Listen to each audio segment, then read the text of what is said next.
Hello students, today I am back with a new video, your teacher Sudipto Nath with the subject materials engineering, and today we are going to discuss about the heat treatment process. It is the part 1 of 5th module. So first of all we have to understand that what exactly is the heat treatment process. What is the meaning of the term heat treatment? Now heat treatment, it is actually the controlled heating and cooling of metals to alter their physical and mechanical properties without changing the product shape. Now steels are particularly suitable for heat treatment process.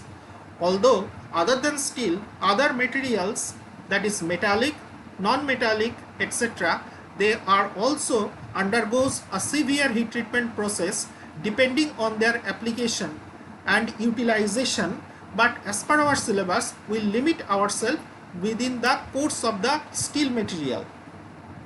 Now generally heat treatment uses phase transformation during the heating and cooling to change a microstructure in a solid state.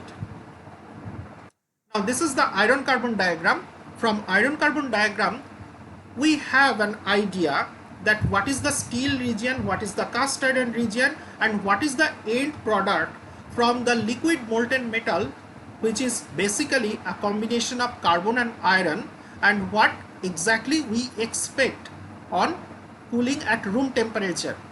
But the problem is, in the iron carbon diagram it is never told that what should be the cooling rate, that how fast or how slow we should cool it down to obtain the desired material. Now by applying the heat treatment process we can reheat them up to a certain temperature to obtain the material of our choice. Various types of heat treatment process which are used to modify the following properties or conditions of the steels are to improve the toughness, hardness, ductility, machinability, and to refine the grain structure, which is one of the most important part of the heat treatment process, and then remove the residual stress and improving the wear resistance properties. In detail we'll discuss afterwards. Now over here, as we are discussing about the types of the heat treatment process, there are many types, but primarily we segmented into 4 different types. One is annealing, the second one is normalizing, the third one is hardening followed by tempering, and the fourth one, that is case hardening. Now for annealing process, which is actually widely used for structural material, structural steel, and basically the steel product which are utilized for making various structures of various plants in railways, in marine application, in heavy industry, the annealing process is widely done. There are 3 different categories of annealing, like full annealing, stress relieving annealing, and spheroidizing. For hardening process and tempering process, we see that conventional hardening and tempering, Oss tempering, and Marr tempering, these are the 3 different categories. Whereas for case hardening process, carburizing, cyaniding, nitriding, carbonitriding, these are one category of application or operation. Then comes flame hardening process, then induction hardening process, EBM or electron beam hardening process, and laser beam hardening process.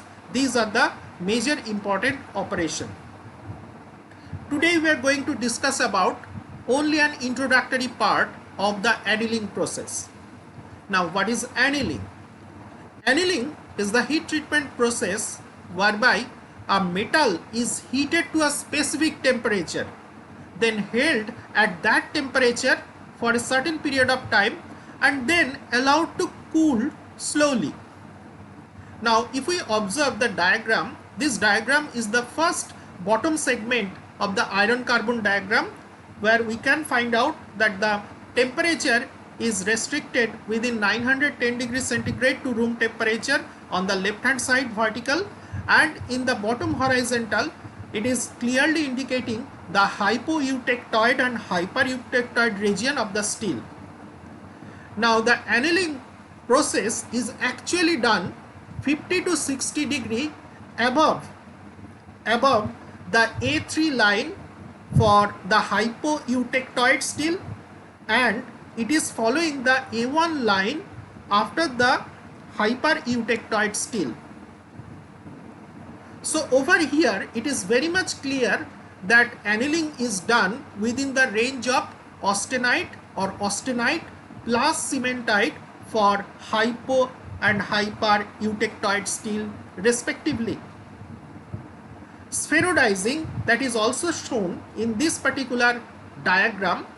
Spherodizing means making spheroids or spheroid like crystallinity within the structure, and that is done actually below 727 degrees centigrade or lower critical temperature.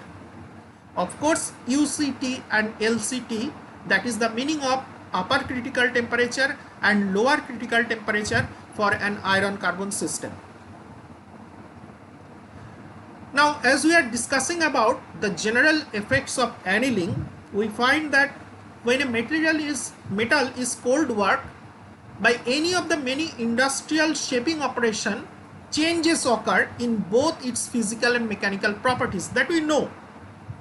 Now, while the increased hardness and strength which results from the working treatment may be important in certain application, it is frequently necessary to return the metal to its original condition to allow further forming operation, that is deep drawing etc., to be carried out for applications where optimum physical properties such as electrical conductivity, these other things are essential.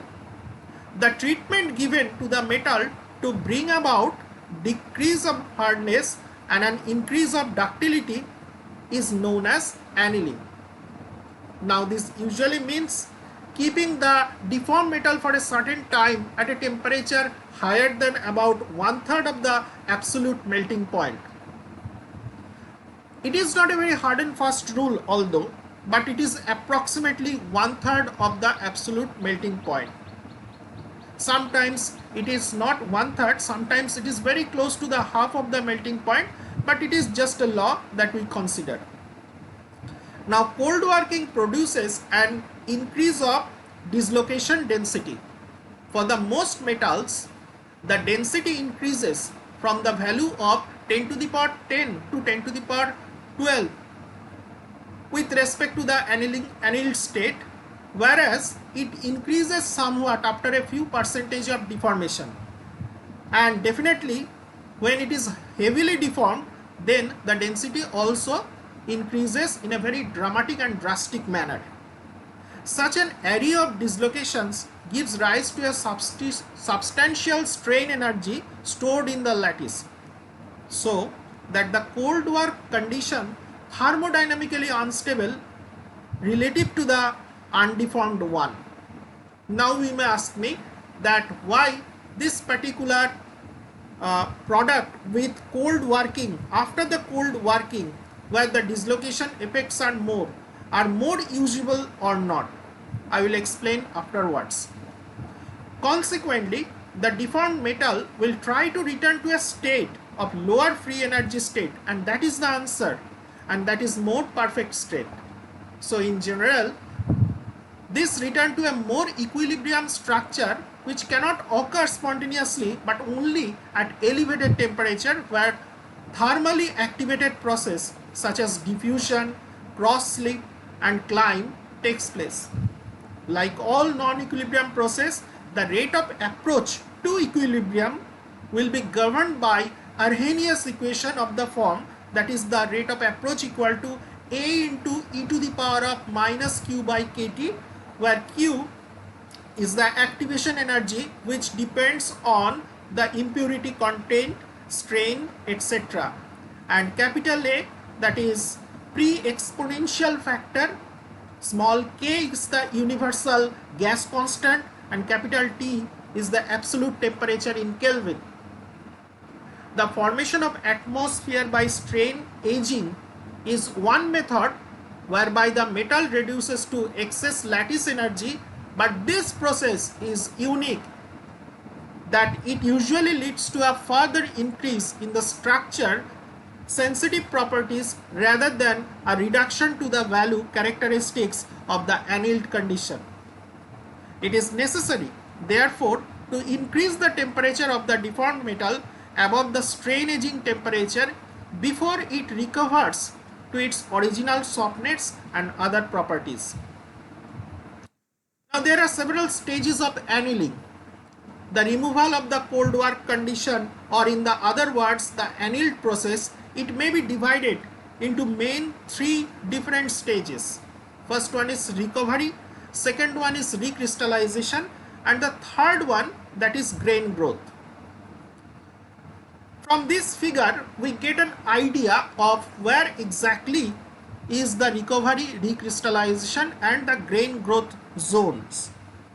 In the left hand side, that is the vertical line which is indicating the temperature line, and the right hand and the bottom line, that is also the temperature variant.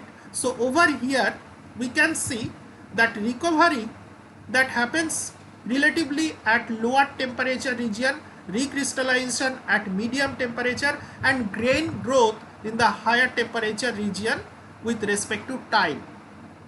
So when the recovery that occurs, then relatively the recrystallization rate and the grain growth rate falls down, and vice versa. Obviously, with respect to when the grain growth is occurring at higher rate, then the recovery and recrystallization is less.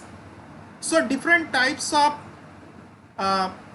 examples with their original microstructural reproduction that also is given in the bottom of this particular figure. Now the benefits of annealing are listed below, like improved ductility, removal of residual stress that results from cold working or machining or from some other thing else, and then improved machinability, grain refinement. So these are the main benefits of annealing. The types that already we have known, that is full annealing, homogenizing, recrystallization annealing, spheroidizing, stress relieving annealing, isothermal annealing, and there are many more. So these are the very intricate types of annealing which are industrially done. So for full annealing, which we are going to discuss today itself, that is the process by which the distorted cold work lattice structure is changed back to one which is strain free through the application of heat. This process is carried out entirely in the solid state, and it is usually followed by very slow cooling rate in the furnace from the desired temperature. One thing we must understand, that when we are cooling it down, the cooling is not done naturally. The cooling rate is controlled by some suitable furnace. So the rate of change of temperature in the downward direction, which also is called as cooling rate, that is also controlled very specifically. Otherwise, full annealing effect will not be observed. The austenizing temperature is a function of carbon content of the steel, and it can be generalized as, that is for hypoeutectoid steel and eutectoid steel, that is at AC3 plus 20 to 40 degrees centigrade to obtain a single phase austenite, and for hypereutectoid steel, that is AC1 line, above the AC1 line, that is 20 to 40 degrees centigrade, to obtain the austenite and cementite state, as it is shown over here and in one particular diagram that also was given.